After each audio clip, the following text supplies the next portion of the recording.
What's the realistic expectations for the Sixers? Sam Cassell. It's time for this brother to get a head coaching job. We'll talk about that and more on today's Locked On 76ers. You are Locked On 76ers, your daily Philadelphia 76ers podcast. Part of the Locked On Podcast Network. Your team every day.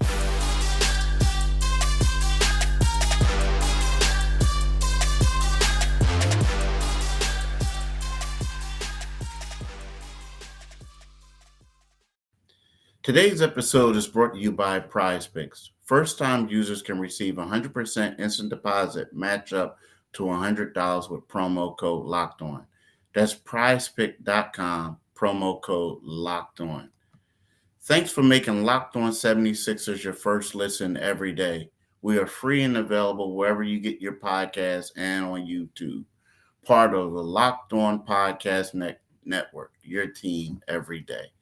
So, look, I've been thinking a lot lately about the realistic expectations for the Sixers. You know, me and Devon, this is Keith Pompey, by the way, for Locked On 76ers. Devon Givens isn't here for you this morning. But, you know, we sit back, me and my man D, my co-host, we go back and forth on the realistic expectations for the Sixers. And, you know, that's a really big question for me, and something that I keep going back and forth. Now, I get it. I know that they hired Nick Nurse, and Nick Nurse is a great coach. He's hired to get them out of the second round. I mean, of course, to win the championship, but like as I mentioned before, I think everybody says they want to get a championship. But when you look at it and you see how Doc Rivers was fired and Brett Brown were both fired for their inability to get this team out of the second round, you know, the realistic expectations for me this year is for the Sixers to get to the Eastern Conference Final, or that's the goal. But the more that I look at it, I'm looking at this Boston Celtics team. You know, I'm looking at the Milwaukee Bucks team. I'm looking at the Miami Heat, and if everything comes back now, again, Nick is a great coach. Doc was a good coach too. Doc is Hall of Fame coach, right? You know, right now, early on, I can't say that the Sixers, the way this roster is currently constructed, I don't know if they're getting out of the second round. And I'm sorry. The thing is, when you look at it, James Harden, if he comes back, will be a year older. You know, Joel is Joel up to his game. But in order for them to make it, I think that Tyrese Maxey, what I mean by make it to the Eastern Conference Final, Tyrese Maxey has to take his game to another level. Joel Embiid has to remain healthy. I mean, you ask what type of level can he go to. Now, even though he's the MVP, he can take it to another level. I mean, if he shows a little bit more consistency in regards to his playing at 100%, giving it all, doing that. But I think it's going to be those two. They're going to have to do it. We don't know with Tobias Harris, so we're just assuming Tobias is here. You got to get him a little bit more involved. James has to continue to be that facilitator, getting all these other guys involved. You know, George Niang's going to have to knock down shots. If he comes back, he's going to have to play better defense. But all that has to happen for them to make it out of the second round. But I'm looking at the Boston Celtics. I think that they're going to be better. I do. I mean, you know, now again, a lot could change. They could have a different roster, just like the Sixers could have a different roster. But if everything's coming back, Joe Mazzulla added Sam Cassell. We'll talk about him more in the next segment. But Sam is a guy who gets the most out of players. He's a guy that's going to probably help Jaylen Brown and Jason Tatum out. Like, I mean, let's face it. Sam was on that Boston Celtics staff where they had Kevin Garnett, they had Paul Pierce, they had Ray Allen. He's seen how guys sacrifice, so he'll say that. He also won championships with the Houston Rockets, two of them. So he's going to be a great asset. So you look at that. You look at the Miami Heat. Yes, Jimmy Butler's going to get older. But if you look at it, Tyler Hero's going to be back. Victor Oladipo will probably be back. This team is going to be back. And then the Milwaukee Bucks. So when you add on all these guys that these other teams have, you say to yourself, like, yeah, they have a good coach. Probably the most sought after coach this year of all the coaching jobs that was available. But the other teams are deeper. I mean, seriously. I mean, Milwaukee, Boston, Miami. I just see these teams standing in the way of the Sixers, the way the roster is currently constructed. Now, I mean, you look at it, PJ Tucker is getting another year older, getting older. James Harden is getting a year older. Joel Embiid, a year older. Tobias, you know, and not to say that Tobias and Embiid are old, but 29, 30, about to be 30, 31. So I don't know, y'all. As much as I want to think that everything is going to be okay and this and that, the way that this roster is constructed right now, I don't see them being a team that's going to say, hey, we got a new coach. They just going to go to the chip. I don't see it. I don't see it. I actually don't. I think it's going to be tough for them. I mean, just as tough as it is right now, right? But again, we all have opinions. Maybe they'll prove me wrong, but I don't see it, right? I want to talk to y'all about prize picks, right? You know what, I'm a fan, and if people know that I'm not a gambler, we all know that. But at the same time, I like prize picks. I know, right? You're saying, how are you a gambler? You're not. Well, I like prize pick for the people who gamble because I feel like it's setting y'all up to get money, right? And I want to see y'all get paid, right? So look, there's $1 million super flex promotion every day of the NBA playoffs / NBA finals we have right now. One prize picks user will win a chance to become a millionaire.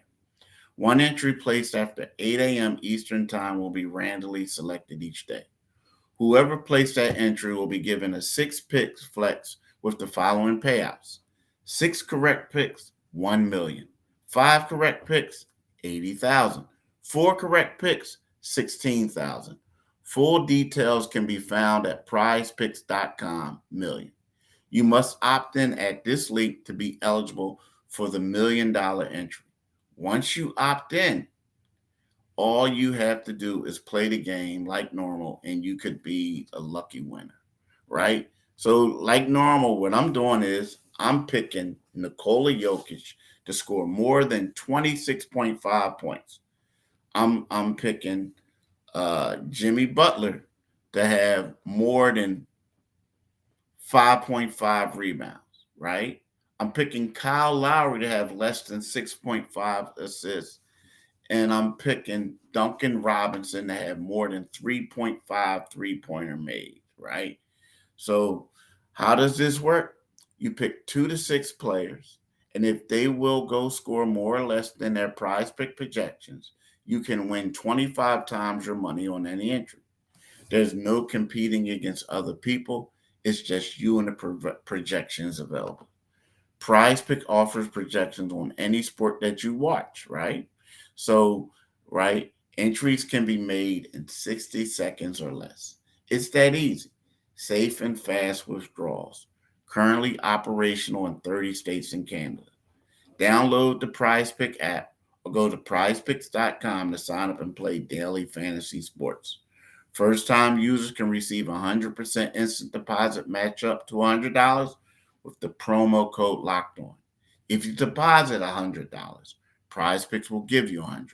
If you deposit 50, Prize Pick will give you 50. Don't forget to enter the promo code locked on at sign up for an instant deposit match up for $100. I'm telling y'all, do it today, people. Definitely do it today. Now, Sam Cassell, right? Sam Cassell was an assistant coach with the Sixers the last 3 years. Did a phenomenal job. He developed Ben Simmons a little bit, right? Had been doing a lot of different things. Tyrese Maxey's been his baby since he's been here. You know, him and also I got to give Doc Rivers' son some credit, right? So, assistant coach, when he was here, he helped him out a little bit too, right? Not a little bit, a lot.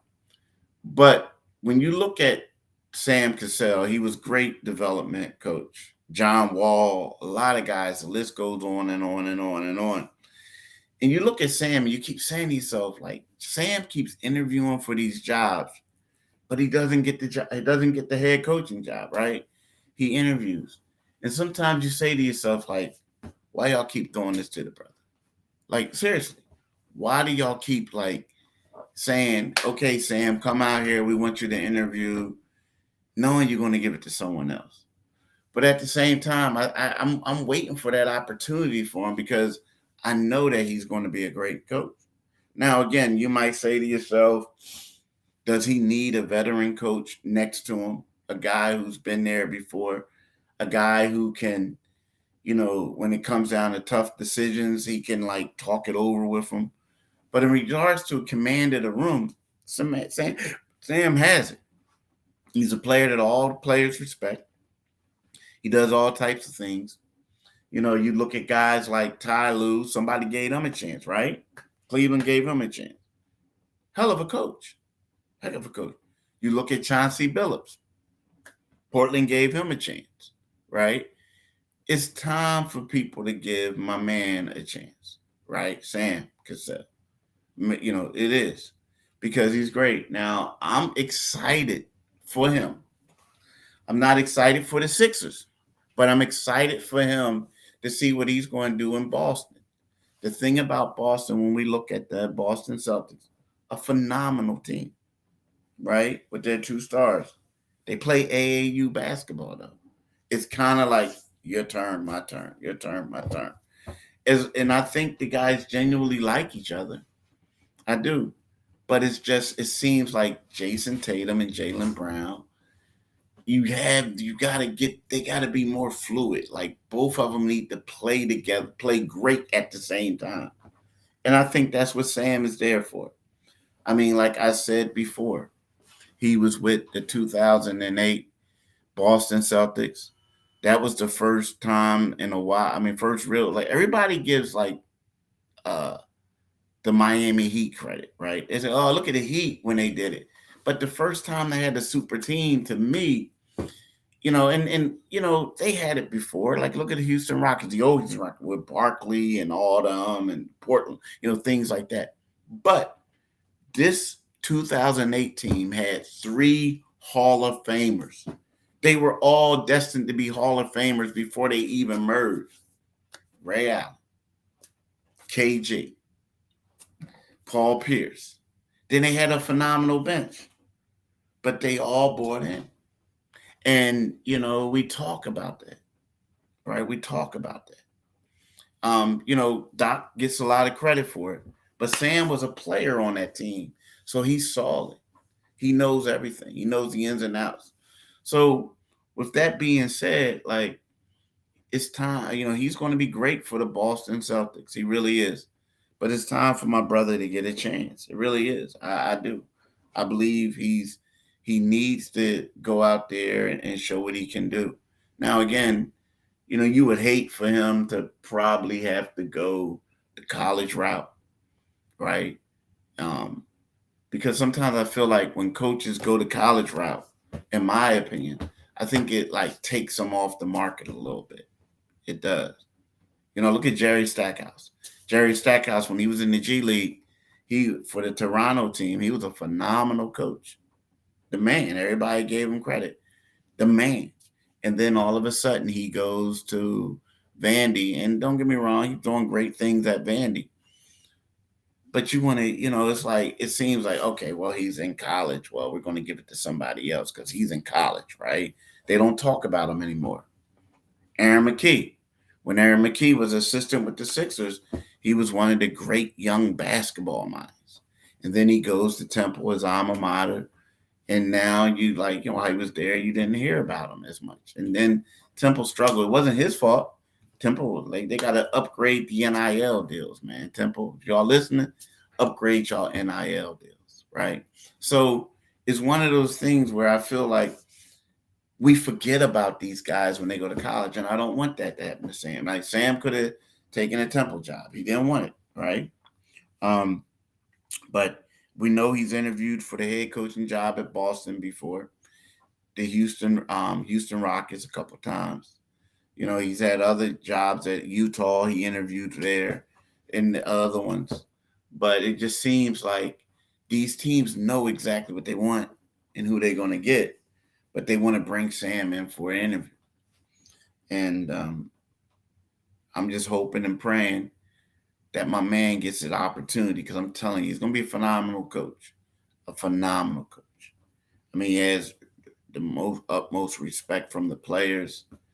I think that it will do him some good if he got an old veteran coach on the side, great guy who can, do things. Well, not do things, but he could basically,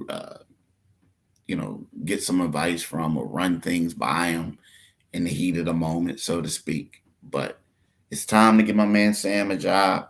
It really is. It's time. I mean, Ime Udoka, nothing against him. Great coach. But, Ime came from the Spurs, so he had this, and he went other places, and he got that opportunity. It's time for us to give Sam Cassell the same opportunity.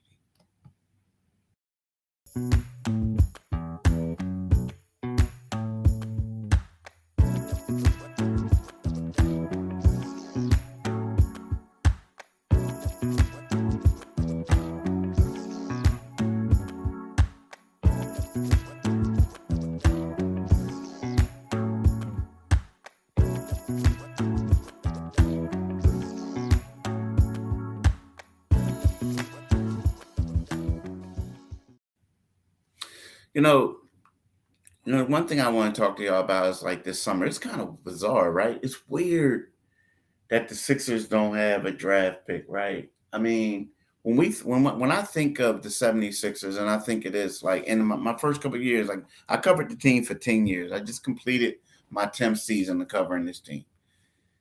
And this is bizarre because when I first got on the beat, the summer and the draft was everything. Seriously. Like, the regular season was just something like a necessary evil. Like, it was.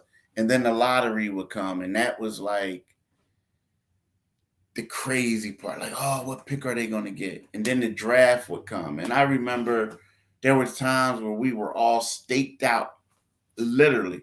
Like, we were staked out outside of PCOM, their practice facility. Like, just basically, like, who are they sneaking in? I mean, I remember Wiggins and all this. It was just crazy, right? So that happens, right? And then it's like Summer League was like, that was like the NBA Finals around here. Like, let's see what Ben Simmons is going to do. Let's see what Markelle Fultz is going to do. Let's see what this person, that person is going to do. It was everything. And now you're like, whoa, they don't have any draft pick. And it's something in your mind is like, well, something's going to happen. Something always happens, right? I mean, you look at Daryl Morey's history. He's like trades a lot. He does a lot of things. But it's like, but it's just a different vibe. Like, the draft is 16 days away. 16. Maybe even 15. I think it's 15 days away, right? So 2 weeks, a little over 2 weeks, is when the draft is going to be here. And we'll see what the 76ers do. But, I'm here to tell you, there's a lot of excitement, a lot of things that's going to happen. But it's just weird, though, because they don't have one.